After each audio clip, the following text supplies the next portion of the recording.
Okay, over the next two videos we're going to be looking at the compatibility and potential conflicts between the goals of equity in the income distribution and efficiency in resource allocation. So first video we're going to look at compatibility, second video we'll look at some of the conflicts.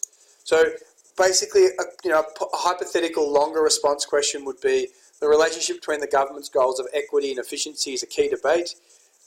Efficiency is about allocating resources to their most productive use, while equity is about fairness and ensuring everyone has access to basic goods and services and enjoys a reasonable standard of living. So most economists, or many economists, believe there is a trade-off between the two, so increasing equity comes at the expense of efficiency and vice versa. Others believe the two goals can be compatible. So what we're going to look at in this first video is when there's a conflicting relationship between equity and economic efficiency. So some policies designed to promote equity include progressive income taxes, generous welfare payments, subsidising education and health, high minimum wages, and so on and so forth. The problem with some of these policies, so if we look at progressive taxes for an example, the marginal rate of tax is higher for upper income earners than those on lower incomes. So the highest tax threshold, we raise the highest tax threshold to provide more income to low income earners when we have a more progressive tax system. The problem with that is it reduces the incentive for people to work hard because they're going to get taxed at a higher rate the more that they earn. It also can reduce the incentive to get education and training because you know that when you do get that education or training, any future incomes associated with that education is going to be taxed at a higher rate. So it can have negative impacts for technical efficiency because people don't work as hard or have less incentive to get an education and skills. It can also reduce allocative efficiency because people are less likely to go and work in the industry that perhaps they're most best suited to. So people might decide, may have the capabilities of becoming a doctor or some sort of research scientist that can have really strong benefits for the economy as a whole, but they decide not to because they of the higher marginal tax rates. So it can hurt both technical and allocative efficiency. Generous welfare payments, they can have negative implications on the basis of generous welfare can reduce the incentive for people to join the workforce. So there might be more unemployment, more underemployment, and that's a negative because that then leads to us not fully optimising our labour resources or our use of labour resources. And the minimum wage can also hurt because it leads to more inefficiency and resulting in unemployment.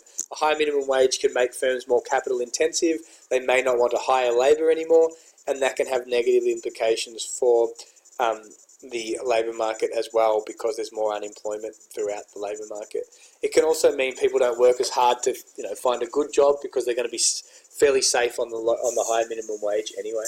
So these policies can lead to resources being not allocated to their most productive use. They can reduce economic efficiency, and that can lead to a slowdown in growth in income and undermine our living standards.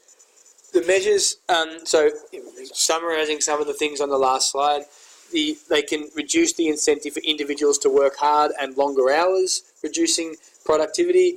The incentive for firms to be innovative and entrepreneurial. So firms may be less willing to invest if they face higher company tax rates or their workers face higher progressive income taxes.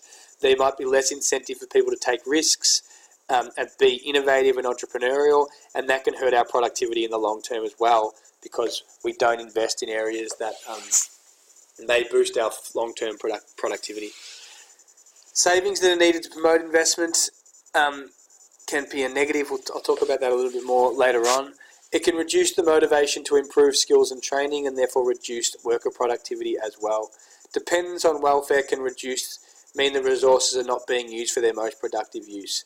High minimum wages can also reduce the incentive to get training and knowledge. So they can have negative implications for investment, for people working hard, for people getting training and education, for people being willing to work as part of the labour force. Examples of policies promoting equity over efficiency. So the budget repair levy of 2% on those earning over $180,000. That can have negative implications because rich people are getting taxed more. There's less incentive to work hard. And that's probably the main one. I'm not going to go into the super one. In terms of examples to increase efficiency that can reduce equality, things like deregulating the labour market. So deregulating the labour market is about ensuring that wages are determined by demand and supply. Parts of deregulating the labour market may involve reducing protection for low-skilled workers, so reducing like the safety net in terms of wages and conditions, and therefore tying workers' wages to productivity.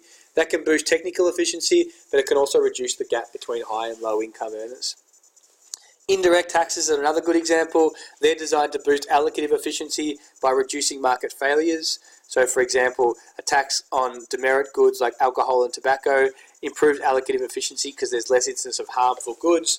But by raising the relative price, there'll be less incidence of negative externalities throughout society, like, for example, with alcohol, you've got crime, you've got the issues caused by health issues and things like that, and tobacco, passive smoking, the reliance on government funds to provide these people with care and improve their health.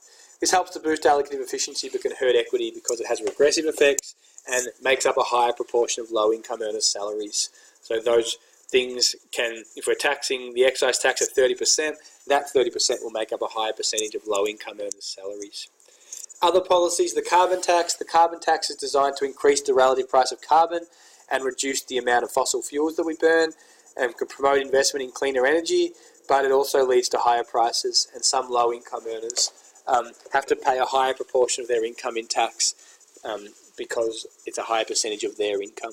The GST was designed to reduce the amount of taxes we had to put on businesses, which was hurting their production costs, but it's also led to it also makes up a higher proportion of low-income earners. It's a regressive tax, and for that reason they didn't put GST on some essential goods and services.